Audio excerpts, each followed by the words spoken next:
Enfin, Mohamed VI a beau promettre des réformes, l'avenir du Maroc et de la monarchie divise toujours la population. Au Maroc, la contestation du régime monarchique se poursuit. La réforme proposée par Mohamed VI ne convainc pas. Caroline Hick. Des milliers de manifestants dans les rues de Casablanca, de Tanger ou de Nador. Les opposants à la monarchie marocaine n'ont plus peur de sortir dans la rue.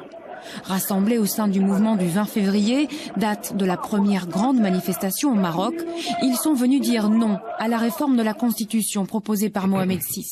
Pour eux, c'est de la poudre aux yeux. Pour d'autres Marocains, c'est une première étape importante vers plus de liberté. Ceux-ci, portraits du roi et drapeau marocain à la main, le clamot est fort. Mais selon certains, ces manifestants ont été payés par le régime pour témoigner de leur fidélité à la couronne. Ce genre de pratique existe, en atteste cette vidéo.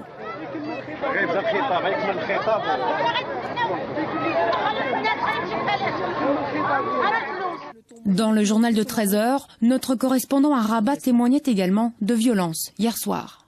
Des militants ont été pris pour cible, qui ont failli être lynchés. Les journalistes aussi ont été visés. J'en ai fait d'ailleurs l'amère expérience puisque j'ai été prise à partie par un petit groupe d'une quinzaine de personnes. Il a fallu l'intervention de la police pour m'exfiltrer.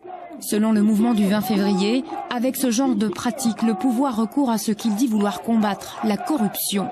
Le mouvement boycottera le référendum du 1er juillet qui doit entériner la nouvelle constitution. Il prévoit également de nouvelles manifestations.